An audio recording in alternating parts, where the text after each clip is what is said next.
ഭഗവതേ വാസുദേവായ. ഓം നമോ ഭഗവതേ വാസുദേവായ. ഓം നമോ ഭഗവതേ വാസുദേവായ. നിഗമകൽപതരോർഗളിതം ഫലം ശുകമുഖാത് അമൃതദ്രവ സംയുതം പിബതാ ഭാഗവതം രസമാലയം. മുഹുരഹോ രസികാ ഭുവി ഭാവുകാഃ. നാരായണം നമസ്കൃത്യം നരം ചൈവ നരോത്തമം ദേവീം സരസ്വതീം വ്യാസം തതോ ജയാമുദീരയേത്. നഷ്ടപ്രായേഷു ഭദ്രേഷു നിത്യം ഭാഗവത സേവയാ ഭഗവതി ഉത്തമശ്ലോകേ ഭക്തിർഭവതി നൈഷ്ഠികീം. കൃഷ്ണായ വാസുദേവായ ദേവകീനന്ദനായ ച നന്ദഗോപകുമാരായ ഗോവിന്ദായ നമോ നമഃ. ഹരേ കൃഷ്ണ. ശ്രീമദ് ഭാഗവതം ചതുർത്ഥ സ്കന്ധം 7-ാമത്തെ അധ്യായം ശ്ലോകം 26 മുതൽ 30 വരെ വായിക്കാം. ദക്ഷ ഉവാച ശുദ്ധം സുധാന്യുപരദാഖില ബുദ്ധ്യവസ്ഥം ചിന്മാത്രമേകമഭയം പ്രതിഷിധ്യമായാം തിഷ്ടം തയൈവ പുരുഷത്വമുപേത്യ തസ്യ ആസ്ഥേ ഭവാന പരിശുദ്ധ ഇവാത്മതന്ത്ര. പ്രത്യച ഊഷോ തത്തം നത്തേ വയമനഞ്ജന രുദ്രശാപാദ കർമ്മണ്യവഗ്രഹദിയോ ഭഗവാൻ വിദാമഃ ധർമ്മോപലക്ഷണമിദം ത്രിവൃതധ്വരാഖ്യം ജ്ഞാതം യദർത്ഥമതിദൈവമദോ വ്യവസ്ഥാഃ. സദസ്യ ഊചു ഉത്പത്യധ്വന്യാശരണ ഉരുക്ലേശദുർഗേന്ദഗോഗ്ര വ്യാലാനിഷ്ടേ വിഷയം മൃഗത്യശാത്മഗേഹോരുഭാരഃ ദ്വന്ദ്വശഭ്രേ ഖലമൃഗഭയേ ശോകദാവേന്യസാർത്ഥഃ പാദൗ ഗസ്തേ ശരണദ കഥാ യാതി കാമോപസൃഷ്ട. രുദ്ര ഉവാച തവ വരദ വരാംഘ്രൗ ആശിഷേ അഖിലാർത്തേ അഭിമുനീഭി അസക്തൈർ ആദരേണാർഹണീയേ യദീരജിതധിയം അവിദ്യലോകോപവിദ്ധം ജപതി ന ഗണയേ തത്വത് പരാനുഗ്രഹേണ. ഭൃഗുരുവാച യന്മായയാ ഗഹനയാ ബഹൃതാത്മബോധ ബ്രഹ്മാദയസ്തനുഭൃതാ തമസി സ്വപന്തഃ നാത്മൻശ്രിതം തവ വിദന്ത്യധുനാപി തത്വം സോയം പ്രസീദതു ഭവാൻ പ്രണതാത്മബന്ധുഃ. വിവർത്തനം വായിച്ചോളൂ. ഹരേ കൃഷ്ണ പ്രഭുജി, ദണ്ഡോത്പ്രണാം. മംഗളപ്രദമ മദർജി വായിച്ചോളൂ. ഹരേ കൃഷ്ണ പ്രഭുജി. ഓം നമോ ഭഗവതേ വാസുദേവായ. ഓം നമോ ഭഗവതേ വാസുദേവായ. ഓം നമോ ഭഗവതേ വാസുദേവായ. ശ്രീമദ് ഭാഗവതം സ്കന്ധം 4 അധ്യായം 7 ശ്ലോകം 26. ദക്ഷ ഉവാച ശുദ്ധം സ്വധാമ്നുപരധാഖില ബുദ്ധ്യവസ്ഥം ചിന്മാത്രമേഘമഭയം പ്രതിഷിധ്യമായാം തിഷ്ടം സ്തയേവ പുരുഷത്വമുപേത തസ്യാമാസ്തേ ഭവാന പരിശുദ്ധ ഇവാത്മതന്ത്രാം. വിവർത്തനം. ദക്ഷൻ പരമദിവ്യോത്തമ പുരുഷനായ ഭഗവാനെ അഭിസംബോധന ചെയ്തു. എന്റെ പ്രിയപ്പെട്ട ഭഗവാനെ, എല്ലാ അഭ്യൂഹങ്ങൾക്കും അതീതനായി അതീന്ദ്രിയനാണ് അവിടുന്ന്.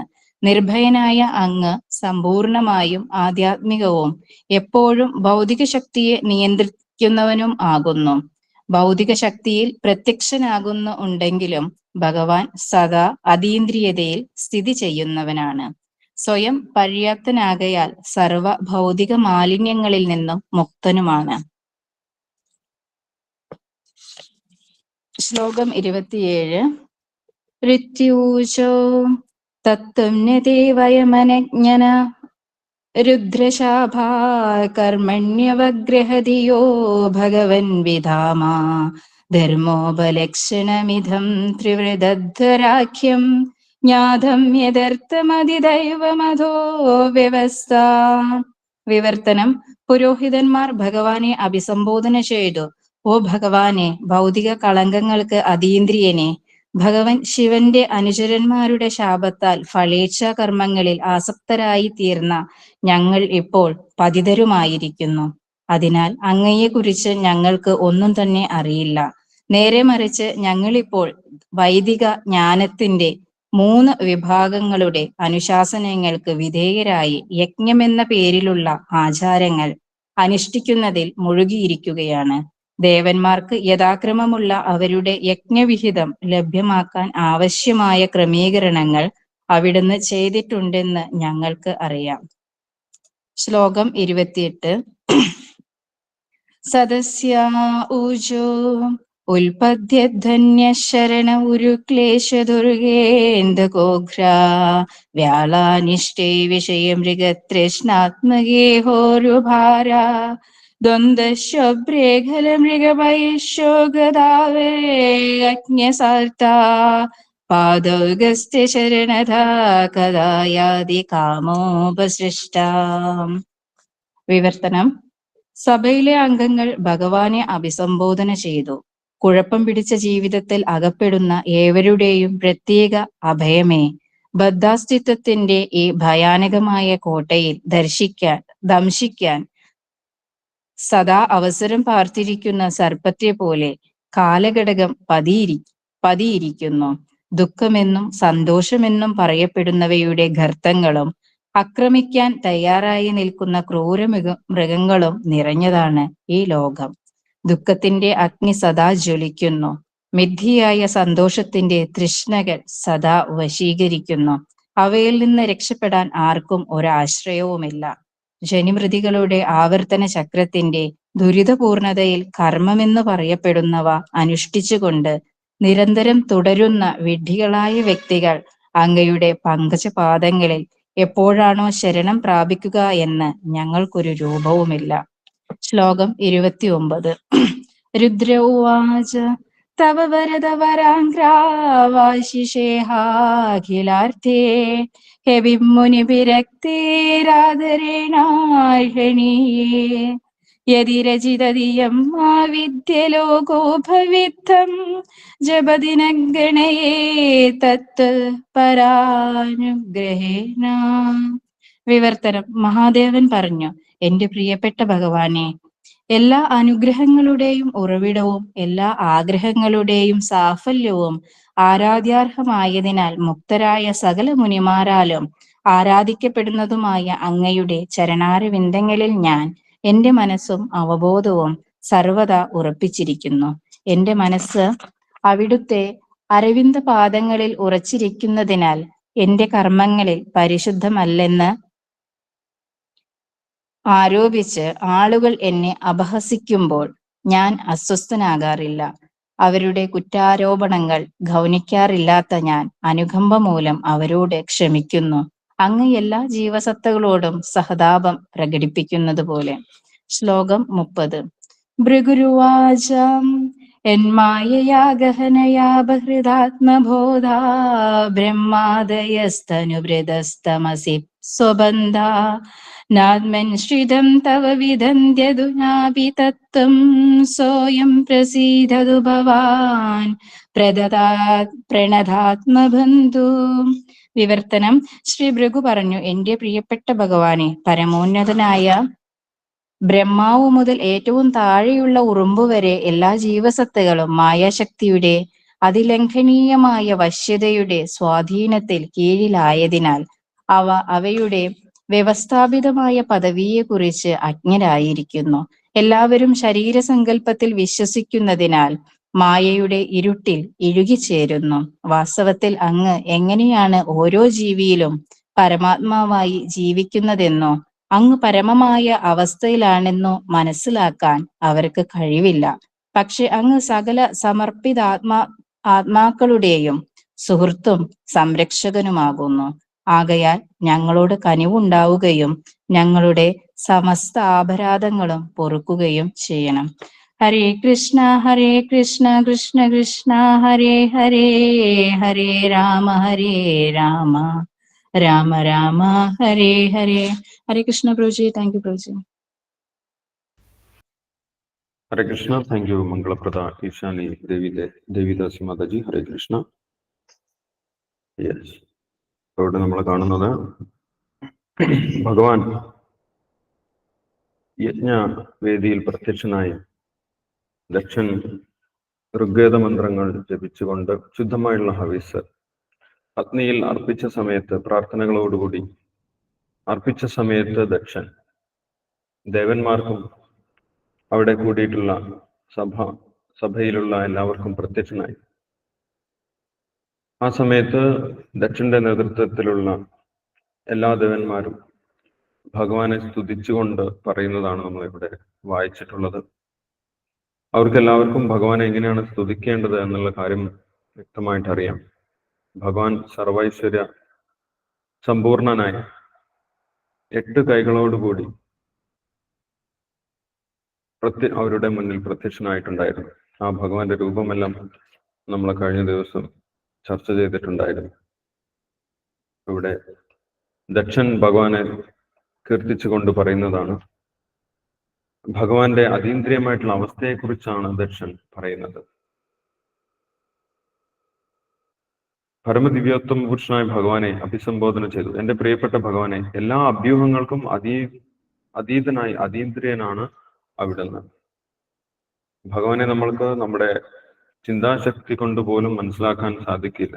ഭൗതികമായിട്ടുള്ള മനസ്സുകൊണ്ട് ഊഹാപോഹങ്ങൾ നടത്തിയത് കൊണ്ട് നമ്മൾക്ക് ഭഗവാനെ മനസ്സിലാക്കാൻ സാധിക്കുകയില്ല എന്നാണ് ദക്ഷൻ പറയുന്നത്. അങ്ങനെയുള്ള ഭൗതികമായിട്ടുള്ള ചിന്തകൾക്കെല്ലാം ഉപരിയാണ് ഭഗവാൻ എന്ന് പറയും. മാത്രമല്ല, ഭഗവാൻ എല്ലാവർക്കും അഭയം നൽകുന്ന വ്യക്തിയാണ്. ഭഗവാന്റെ പാദങ്ങളിലാണ് എല്ലാവർക്കും അഭയം ലഭിക്കുന്നത്. അഭയം, അവിടുന്ന് നിർഭയനാണ്. ഭഗവാന് യാതൊരു ഭയവുമില്ല. ഭഗവാൻ ആരെയും ഭയപ്പെടേണ്ട ആവശ്യമില്ല. ഭഗവാനെ ശരണം പ്രാപിച്ചവർക്കും ആരെയും ഭയപ്പെടേണ്ട ആവശ്യമില്ല. അവർ പൂർണ്ണമായിട്ടും ഭഗവാന്റെ സംരക്ഷണത്തിലായതുകൊണ്ട്. ഈ മുഴുവൻ ഭൗതിക പ്രകൃതിയെ നിയന്ത്രിക്കുന്നത് ഭഗവാൻ തന്നെയാണ് എന്ന് പറയും. ഭൗതികം മാത്രമല്ല, ഭൗതികവും ആധ്യാത്മികവുമായിട്ടുള്ള എല്ലാ ലോകങ്ങളെയും നിയന്ത്രിക്കുന്നത് ഭഗവാനാണ്. ഭഗവാന്റെ നിർദ്ദേശമില്ലാതെ ഭൗതിക ലോകത്തിലോ ആധ്യാത്മിക ലോകത്തിലോ യാതൊരു പ്രവർത്തനവും നടക്കുന്നില്ല എന്നുള്ള കാര്യം ദക്ഷൻ പറയുന്നു. മയാധ്യക്ഷേണ പ്രകൃതി സൂയതേ സചരാചരം എന്ന് ഭഗവാൻ പറയും. ബാക്കിയെല്ലാം ഭഗവാന്റെ പ്രകൃതിയാണ്. ആത്മീയ ലോകമാണെങ്കിലും ഭൗതിക ലോകമാണെങ്കിലും രണ്ടും ഭഗവാന്റെ തന്നെ പ്രകൃതിയാണ്. ആ പ്രകൃതി പ്രവർത്തിക്കുന്നത് പൂർണ്ണമായിട്ടും ഭഗവാന്റെ നിയന്ത്രണത്തിന് കീഴിലാണ് എന്ന് പറയുന്നു. ചില സമയത്ത് ഭഗവാൻ ഈ ഭൗതിക ലോകത്തിൽ പ്രത്യക്ഷപ്പെടാറുണ്ട്. എന്നാൽ ഒരിക്കലും ഭൗതിക പ്രകൃതിയിലെ നിയമങ്ങൾ ഭഗവാനെ ബാധിക്കുകയില്ല എന്നുള്ള കാര്യം കൂടി ഇവിടെ ദക്ഷൻ ഭഗവാനെ കുറിച്ച് പറയുകയാണ്. ഭൗതികമായിട്ടുള്ള ഒരു നിയമവും കർമ്മ നിയമങ്ങളൊന്നും അനുസരിച്ചല്ല ഭഗവാൻ ഇവിടെ പ്രത്യക്ഷനാകുന്നതും ഭഗവാൻ തിരിച്ചു പോകുന്നതും. ഭഗവാനെ കുറിച്ച് അറിയാത്തവരാണ് ഭഗവാനും കർമ്മമുണ്ട്, ഭഗവാനും ശാപം ലഭിച്ചു, ഭഗവാൻ അങ്ങനെ ചെയ്തതുകൊണ്ടാണ് ഇങ്ങനെ അനുഭവിക്കേണ്ടി വന്നത് എന്നൊക്കെ നമ്മൾ ഭൗതികമായിട്ട് കണക്ക് കൂട്ടും. സാധാരണ മനുഷ്യന്മാർക്ക് സംഭവിക്കുന്ന പോലെ തന്നെ നമ്മളും കണക്കാക്കും. അത് ഭഗവാനെ അവഗണിക്കുന്നതിന് തുല്യമാണ് എന്ന് ഭഗവത്ഗീതയിൽ പറയുന്നു. അവജാനന്തി മാമൂഢ മാനുഷീം തനുമാസരിക്കും. സാധാരണ ഒരു മനുഷ്യനെ പോലെയാണ് ഭഗവാൻ എന്ന് വിചാരിക്കുന്നത് മൂഢന്മാരാണ്. മായയാ അപഹൃതജ്ഞാന, മായയിൽ മോഹിതരായിട്ടുള്ള വ്യക്തികളാണ് ഭഗവാനെ കുറിച്ച് അങ്ങനെ ചിന്തിക്കുന്നത്. യഥാർത്ഥത്തിൽ ഈ ഭൗതിക പ്രകൃതിയോ ആത്മീയ പ്രകൃതിയോ ഒന്നും ഭഗവാനെ ബാധിക്കുന്നില്ല. ഭഗവാൻ പൂർണ്ണമായിട്ടും അതീന്ദ്രിയനാണ് എന്നുള്ള കാര്യം ദക്ഷൻ ഭഗവാനെ കുറിച്ച് മനസ്സിലാക്കിയ കാര്യം ദക്ഷൻ പറഞ്ഞു. അതിനുശേഷം അവിടെ കൂടിയിട്ടുള്ള പുരോഹിതന്മാരാണ് പറയുന്നത് 27ാമത്തെ ശ്ലോകത്തിൽ, ഓ ഭഗവാനെ, ഭൗതിക കളങ്കങ്ങൾക്ക് അതീന്ദ്രിയനെ, ഭഗവാൻ ശിവന്റെ അനുചരന്മാരുടെ ശാപത്താൽ ബലേച്ഛാകർമ്മങ്ങളിൽ ആസക്തരായി തീർന്ന ഞങ്ങൾ ഇപ്പോൾ പതിതരുമായിരിക്കും. അവിടെയുള്ള പുരോഹിതന്മാർ അവരുടെ അവസ്ഥയെക്കുറിച്ചാണ് പറയുന്നത്. നേരത്തെ തന്നെ മഹാദേവന്റെ അനുയായികൾ നന്ദികേശ്വരന്റെ നേതൃത്വത്തിൽ ബ്രാഹ്മണർക്ക് ശാപം നൽകിയിട്ടുണ്ടായിരുന്നു. വേദപഠനത്താൽ അഹങ്കാരികളായ ബ്രാഹ്മണന്മാർ, വേദപഠനം കൊണ്ട് തങ്ങൾക്കെല്ലാം അറിയാം എന്നുള്ള രീതിയിൽ ചിന്തിക്കുന്ന ബ്രാഹ്മണർക്ക് വേദത്തിന്റെ ഉദ്ദേശം എന്താണെന്ന് മനസ്സിലാകാതെ പോട്ടെ എന്ന് നന്ദികേശൻ ശപിച്ചിട്ടുണ്ടായിരുന്നു. അപ്പൊ ബ്രാഹ്മണരാണെന്ന് അഹങ്കരിക്കുന്നവർക്ക് വേദത്തിന്റെ ഉദ്ദേശം മനസ്സിലാക്കാൻ സാധിക്കില്ല എന്നുള്ള ഒരു ശാപം ലഭിച്ചിട്ടുണ്ട്. അതുകൊണ്ട് ഞങ്ങൾ വേദത്തിന്റെ ഉദ്ദേശം മനസ്സിലാക്കാതെ വേദത്തിൽ നിർദ്ദേശിച്ചിട്ടുള്ള യജ്ഞങ്ങളെല്ലാം ചെയ്ത് അങ്ങനെ കാലം കഴിക്കുകയാണ്. എവിടെയൊക്കെ യജ്ഞങ്ങളുണ്ടോ അതെല്ലാം ഞങ്ങൾ വലിയ രീതിയിൽ ചെയ്യും. പക്ഷേ ഞങ്ങൾ എന്ത് മറക്കാറുണ്ട്? ആരെ തൃപ്തിപ്പെടുത്താനാണ് ഈ യജ്ഞം ചെയ്യുന്നത്, എന്താണ് ഈ യജ്ഞത്തിന്റെ ഉദ്ദേശം എന്നുള്ള കാര്യമൊക്കെ മറന്ന് ചിലപ്പോൾ ഞങ്ങൾ യജ്ഞം ചെയ്യാറുണ്ട് എന്നാണ് പറയുന്നത്. അതാണ് ദക്ഷനും പറ്റിയ അബദ്ധം. യജ്ഞങ്ങളൊക്കെ ചെയ്യുന്നു, പക്ഷെ അതെന്തിനു വേണ്ടിയിട്ടാണ്? ഭഗവാനെ തൃപ്തിപ്പെടുത്താൻ വേണ്ടിയിട്ടാണ് എല്ലാവിധ യജ്ഞങ്ങളും. തത്സിദ്ധിർ ഹരിതോഷണം. ഭഗവാനെ തൃപ്തിപ്പെടുത്താതെ നമ്മൾക്ക് യജ്ഞം പൂർത്തീകരിക്കാൻ സാധിക്കില്ല. ഭഗവാനെ തൃപ്തിപ്പെടുത്താൻ വേണ്ടിയിട്ടാണ് എല്ലാ യജ്ഞങ്ങളും ചെയ്യുന്നത്. അപ്പോൾ ഭഗവാന്റെ ഭക്തന്മാരെ നിന്ദിച്ചുകൊണ്ട് ചെയ്യുന്ന യജ്ഞവും ഭഗവാൻ ഇഷ്ടപ്പെടുകയില്ല. അതാണ് ഇവിടെ സംഭവിച്ചത്. മഹാദേവനെ നിന്ദിച്ചുകൊണ്ട് യജ്ഞം ചെയ്യാൻ ശ്രമിച്ചു. അതുകൊണ്ട് യജ്ഞമാകെ താറുമാറായിപ്പോയി. പക്ഷെ മഹാബലിക്ക് യജ്ഞത്തിന്റെ ഉദ്ദേശം വളരെ കൃത്യമായിട്ട് അറിയാമായിരുന്നു. അദ്ദേഹം യജ്ഞം ചെയ്യുന്ന സമയത്ത് ഭഗവാൻ വിഷ്ണു തന്നെ വാമന രൂപത്തിൽ വന്നു. അപ്പോൾ അദ്ദേഹത്തിന്റെ ഗുരുവായിട്ടുള്ള ശുക്രാചാര്യർ പറഞ്ഞു, ഇത് വിഷ്ണുവാണ്, അദ്ദേഹത്തിനൊന്നും കൊടുക്കരുത് എന്ന് പറഞ്ഞിട്ടുണ്ടായി. ആ സമയത്ത് മഹാബലി ചക്രവർത്തി ശുക്രാചാര്യരോട് പറയുന്നുണ്ട്, നമ്മൾ യജ്ഞം ചെയ്യുന്നത് തന്നെ വിഷ്ണുവിനെ തൃപ്തിപ്പെടുത്താൻ വേണ്ടിയിട്ടാണ്. ആ വിഷ്ണു തന്നെയാണ് ഇവിടെ വന്നിട്ട് നമ്മളോട് യാചിക്കുന്നത്. അപ്പോൾ പിന്നെ നമ്മൾ ഈ യജ്ഞം ചെയ്യുന്നതിന്റെ ഉദ്ദേശം എന്താണ്, കൊടുത്തിട്ടില്ലെങ്കിൽ എന്ന് മഹാബലി ചോദിക്കുന്നു. മഹാബലി ചക്രവർത്തിക്ക് അദ്ദേഹം മഹാജനങ്ങളിൽപ്പെട്ട ഒരു വ്യക്തിയായതുകൊണ്ട് യജ്ഞത്തിന്റെ ഉദ്ദേശം വളരെ കൃത്യമായിട്ട് അറിയാം. അപ്പൊ ഇവിടെ പുരോഹിതന്മാർ പറയുന്നത്, ഞങ്ങൾ പലപ്പോഴും യജ്ഞോദ്ദേശം മറന്നിട്ടാണ് ആ യജ്ഞം ചെയ്യുന്നത്. ഞങ്ങളുടെ അഹങ്കാരം മൂലം പലപ്പോഴും ഞങ്ങൾക്ക് ശ്ലോകങ്ങളൊക്കെ അറിയാം എന്നുള്ള ഉദ്ദേശത്തിൽ അതിന്റെ യഥാർത്ഥ ഉദ്ദേശം എന്താണെന്ന് മനസ്സിലാക്കാതെ ഞങ്ങൾ പ്രവർത്തിക്കുന്നത് എന്ന് അവർ പറയുന്നു. മാത്രമല്ല, പക്ഷേ യജ്ഞം ചെയ്യുന്നത് കൊണ്ട് തീർച്ചയായിട്ടും ദേവന്മാരും തൃപ്തിപ്പെടും. യജ്ഞം ചെയ്തു കഴിഞ്ഞാൽ ഭഗവാൻ അതിന്റെ യജ്ഞപ്രസാദം സ്വീകരിക്കും. ആ യജ്ഞപ്രസാദം, ഭഗവാന്റെ പ്രസാദം എല്ലാ ദേവന്മാർക്കും സ്വാഭാവികമായിട്ടും ലഭിക്കും. വേറെ വേറെ ദേവന്മാർക്ക് യജ്ഞം ചെയ്തില്ലെങ്കിൽ പോലും ഭഗവാന് ചെയ്യുന്ന യജ്ഞം കൊണ്ട് എല്ലാ ദേവന്മാരും തൃപ്തരാകും എന്നുള്ള കാര്യം ഞങ്ങൾക്കറിയാം എന്നവര് പറയുന്നുണ്ട്, പുരോഹിതന്മാർ പറയും. ഇനി അവിടെ കൂടിയിട്ടുള്ള സദസ്യർ ഭഗവാനോട് പ്രാർത്ഥിക്കുന്നതാണ്. അവര് പറയുന്നത് ഈ ഭൗതിക ലോകത്തിനെ കുറിച്ചാണ്. ഭൗതിക ലോകത്തിന്റെ പ്രത്യേകത, ഈ ഭൗതിക ലോകത്തിനെ ഒരു ഭയാനകമായിട്ടുള്ള ഒരു ഇരുട്ട് നിറഞ്ഞ ഒരു കോട്ടയോടാണ് അവർ ഭൂമിക്കുന്നത്. ഞങ്ങളെല്ലാവരും ആ കോട്ടയ്ക്കകത്ത് പെട്ടുപോയിരിക്കുകയാണ്. ആ കോട്ടയിൽ എന്താണുള്ളത്? ആ കോട്ടയിൽ വലിയൊരു സർപ്പമുണ്ട്, വലിയൊരു സർപ്പം. ആ സർപ്പത്തിനെ ആർക്കും കാണാൻ സാധിക്കില്ല. കാരണം എന്താണ്? അവിടെ ഇരുട്ട് നിറഞ്ഞു കിടക്കുക. ആ സർപ്പം എപ്പോഴാണ് അവിടെ കോട്ടയിലുള്ളവരെ ദംശിക്കുന്നത്, സർപ്പത്തിന്റെ ദംശം എപ്പോഴാണ് ഏൽക്കുന്നത് എന്ന് പറയാൻ സാധിക്കുകയില്ല. ഏതാണ് സർപ്പം? കാലമാകുന്ന സർപ്പം, കാലസർപ്പം. ഏതു നിമിഷവും കാലസർപ്പം കോട്ടയിലുള്ളവരെ ദംശിക്കാം. വലിയൊരു സർപ്പം. ആ സർപ്പം ദംശിക്കാത്തതായിട്ട് ആരുമില്ല, എല്ലാവരെയും ദംശിക്കും. പക്ഷെ ഏത് സമയത്താണ്, എപ്പോഴാണ് ദംശിക്കുന്നത് എന്നൊന്നും ആർക്കും പറയാൻ സാധിക്കില്ല. അങ്ങനെ വലിയൊരു സർപ്പമുള്ള കോട്ടയിലാണ് ഞങ്ങൾ താമസിക്കുന്നത്. ഈ ഭൗതിക ലോകത്തിലുള്ളവർ എല്ലാവരും അങ്ങനെ തന്നെയാണ്. കാലം എന്നുള്ള സർപ്പം ഏതു നിമിഷമാണ് ഓരോ വ്യക്തികളെയും ദംശിക്കുന്നത് എന്ന് പറയാൻ സാധിക്കില്ല. അത് ദംശിച്ചു കഴിഞ്ഞാൽ പിന്നെ ജീവിക്കാനും സാധിക്കില്ല. കാലസർപ്പം ദംശിച്ചു കഴിഞ്ഞാൽ പിന്നെ മരണം ഉറപ്പാണ്. അങ്ങനെയുള്ള ഒരു കോട്ടയിലാണ് ഞങ്ങൾ ഇരിക്കുന്നത് എന്ന് പറയും. മാത്രമല്ല, അവിടെ ആ കോട്ടയിൽ നടക്കുന്ന സമയത്ത്, ഇരുട്ടിൽ നടക്കുന്ന സമയത്ത് വലിയ വലിയ ഗർത്തങ്ങളുണ്ട് എന്ന് പറയും. വലിയ വലിയ കുഴികൾ. എന്താണ് കുഴികൾ?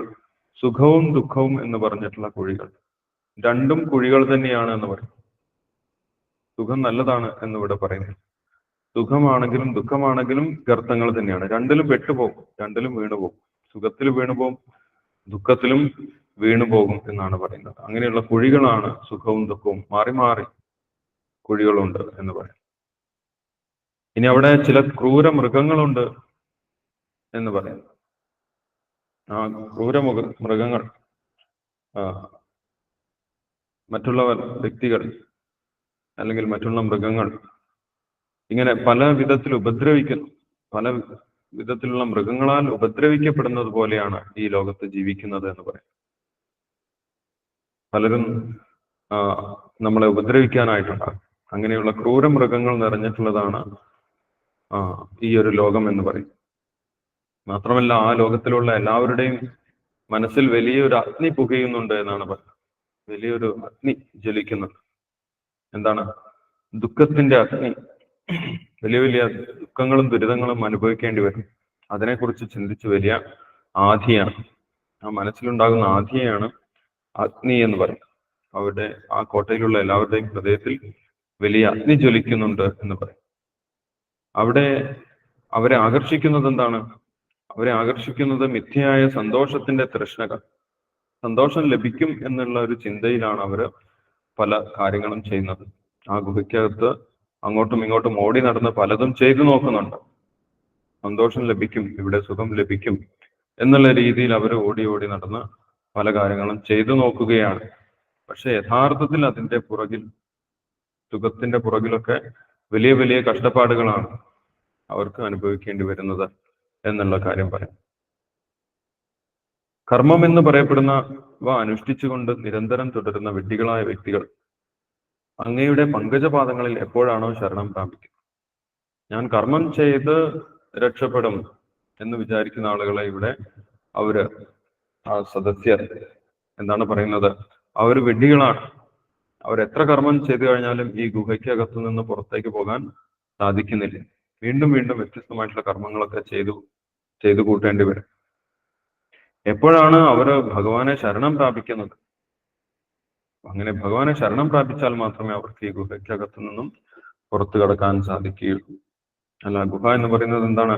ജന്മം, മൃത്യു, ജരാവ്യാധികൾ അടങ്ങിയിട്ടുള്ള ഈ ഭൗതിക ലോകത്തിനെയാണ് ആ ഒരു ഗുഹ, ഇരുട്ട് നിറഞ്ഞ ഗുഹ എന്ന് പറയുന്നത്.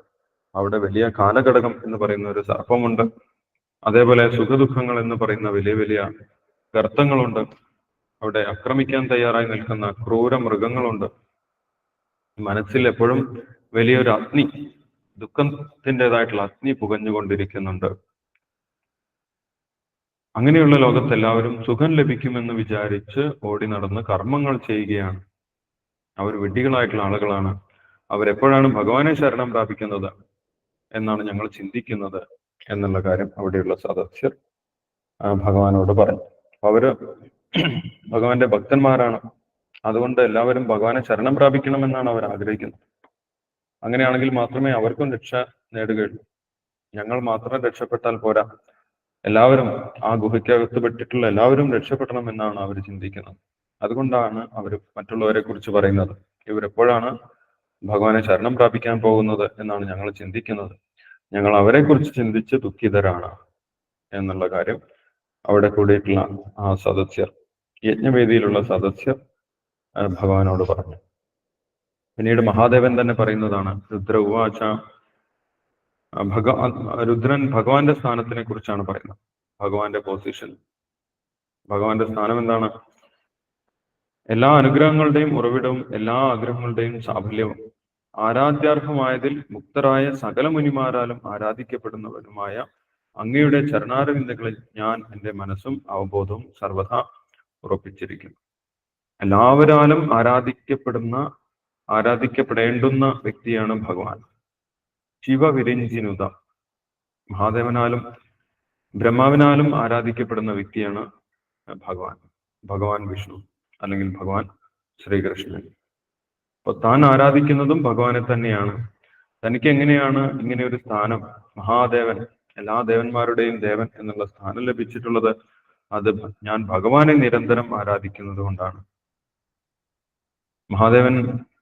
മഹാദേവനെ നമ്മൾ കാണുന്ന സമയത്ത്, ചിത്രങ്ങളിൽ കാണുന്ന സമയത്ത്, എല്ലാ സമയത്തും സദാസമയവും മഹാദേവൻ ധ്യാനിച്ചിരിക്കുന്നതായിട്ട് കാണാം, അല്ലെങ്കിൽ നാമം ജപിക്കുന്നതായിട്ട് കാണാം. അപ്പൊ മഹാദേവൻ തന്നെ ഇവിടെ വെളിപ്പെടുത്തുന്നു താൻ ആരെയാണ് ധ്യാനിക്കുന്നത്. ഞാൻ ഭഗവാൻ വിഷ്ണുവിനെയാണ് ധ്യാനിക്കുന്നത് എന്നുള്ള കാര്യം ഇവിടെ മഹാദേവൻ പറയും. അങ്ങനെ മഹാദേവൻ ഭഗവാന്റെ പാദങ്ങളെ എല്ലാ സമയവും സദാസമയം സ്മരിക്കുന്നത് കൊണ്ടാണ് അദ്ദേഹത്തിന് ഭൗതികമായിട്ടുള്ള മാലിന്യങ്ങൾ ബാധിക്കാത്തത്. ചെറിയ പ്രശ്നങ്ങൾ ഉണ്ടാകുമ്പോഴും അത് അദ്ദേഹത്തിനെ ബാധിക്കാതെ വീണ്ടും ശാന്തമായിട്ട് ഇരിക്കാൻ സാധിക്കുന്നത് ഭഗവാനെ ശരണം പ്രാപിച്ചത് കൊണ്ടാണ് എന്നുള്ള കാര്യം മഹാദേവൻ ഇവിടെ പറയും. നേരത്തെ മഹാദേവന് സതീദേവി ദേഹവിയോഗം നടത്തിയ സമയത്ത് കോപമുണ്ടായി. പക്ഷെ വീണ്ടും അദ്ദേഹത്തിന് സമാധാനമായിട്ടുള്ള അവസ്ഥയിലേക്ക് തിരിച്ചു വരാൻ സാധിച്ചു. പെട്ടെന്ന് തന്നെ അത് അദ്ദേഹത്തിന് അത്ര ബാധിച്ചില്ല. അതെന്തുകൊണ്ടാണ്? അതിന്റെ രഹസ്യമാണ് ഇവിടെ മഹാദേവൻ പറയുന്നത്. ഞാൻ എപ്പോഴും അങ്ങയുടെ പാദങ്ങളെയാണ് ധ്യാനിച്ചുകൊണ്ടിരിക്കുന്നത്. അതുകൊണ്ട് എനിക്ക് ഭൗതികമായിട്ടുള്ള ദുഃഖങ്ങൾ ഉണ്ടാകുമ്പോഴും വീണ്ടും സമത്വ അവസ്ഥയിലേക്ക്, സമാധാനമായിട്ടുള്ള അവസ്ഥയിലേക്ക് തിരിച്ചു വരാൻ സാധിക്കുന്നുണ്ട് എന്നുള്ള കാര്യം മഹാദേവൻ പറയും. ഭഗവത്ഗീതയിലും പറയുന്നുണ്ട്, സമത്വം യോഗ ഉച്ചതേ. യോഗം എന്ന് പറയുന്നത് ഒരു വ്യക്തിയുടെ ലക്ഷണം കണ്ടു കഴിഞ്ഞാൽ മനസ്സിലാകും അദ്ദേഹം ഭഗവാനിൽ ആശ്രയിച്ചിരിക്കുകയാണോ എന്നുള്ള കാര്യം. ഭഗവാനെ ആശ്രയിച്ച വ്യക്തിയാണെങ്കിൽ ഭൗതികമായിട്ടുള്ള സുഖങ്ങൾ ഉണ്ടാകുമ്പോഴും ദുഃഖങ്ങൾ ഉണ്ടാകുമ്പോഴും ഒരേ അവസ്ഥയിൽ തന്നെ ഇരിക്കാൻ സാധിക്കും. സുഖമാണെങ്കിലും ദുഃഖമാണെങ്കിലും സമ അവസ്ഥയിൽ ഇരിക്കാൻ സാധിക്കും. അതിന്റെ വലിയൊരു ഉദാഹരണമാണ് മഹാദേവൻ എന്ന് പറയുന്നത്. മഹാദേവൻ പറയുന്നു, ഇങ്ങനെ ഭൗതികമായിട്ടുള്ള സുഖദുഃഖങ്ങൾ, ഭൗതിക പ്രകൃതി, മായാശക്തി, അതിനെ അതിജീവിച്ച് എനിക്ക് നിൽക്കാൻ സാധിക്കുന്നത് ഞാൻ എപ്പോഴും ഭഗവാന്റെ പാദങ്ങളെ സ്മരിക്കുന്നത് കൊണ്ടാണ്, അതിനെ ആരാധിക്കുന്നത് കൊണ്ടാണ്, ഭഗവാന്റെ പാദത്തിൽ എൻ്റെ മനസ്സിനെ ഉറപ്പിച്ചിരിക്കുന്നത് കൊണ്ടാണ് എന്നുള്ള കാര്യം പറയും. അതുകൊണ്ട് മറ്റുള്ളവർ എന്നെ അപഹസിക്കുമ്പോൾ എൻ്റെ വേഷവിധാനത്തിനെ കുറിച്ചും എൻ്റെ വൃത്തിയെക്കുറിച്ചുമൊക്കെ അപഹസിക്കാറുണ്ട്. പക്ഷെ ഞാനതൊന്നും കാര്യമാക്കാതെ അങ്ങയുടെ പാദങ്ങളിൽ എൻ്റെ മനസ്സ് ഉറപ്പിച്ചിരിക്കുകയാണ് എന്നുള്ള കാര്യം മഹാദേവൻ പറയുന്നു. അതുകൊണ്ട് എനിക്കും എല്ലാവരോടും വളരെ എളുപ്പത്തിൽ ക്ഷമിക്കാൻ സാധിക്കും. ഏതുപോലെ ഭഗവാൻ എല്ലാവരോടും ക്ഷമിക്കുന്നത് പോലെ ഭഗവാന്റെ ഭക്തനായിട്ടുള്ള മഹാദേവനും എല്ലാവരോടും ക്ഷമിക്കാൻ സാധിക്കും എന്നുള്ള കാര്യം പറയുകയാണ്. അപ്പൊ ഭഗവാന്റെ ഭക്തന്മാർക്ക് ഭഗവാന്റെ സ്വഭാവങ്ങളൊക്കെ അനുഗ്രഹമായിട്ട് ലഭിക്കും എന്നുള്ള കാര്യം കൂടി നമുക്ക് മനസ്സിലാക്കാൻ സാധിക്കും. ഇനി ഭൃഗു മഹർഷി പറയുന്നതാണ്. ഭൃഗു മഹർഷി പറയുന്നത് ഭഗവാന്റെ അസ്തിത്വത്തിനെ കുറിച്ച്, ഭഗവാന്റെ മഹത്വത്തിനെ കുറിച്ച് ഈ ഭൗതിക ലോകത്തിലുള്ളവർ ആർക്കും പൂർണ്ണമായിട്ട് മനസ്സിലാക്കാൻ സാധിക്കുകയില്ല എന്നാണ് പറയുന്നത്. ബ്രഹ്മാവ് മുതൽ ഉള്ള എല്ലാ ജീവജാലങ്ങളും ഭഗവാന്റെ മായാശക്തിയാൽ ബാധിക്കപ്പെടുന്നവരാണ്.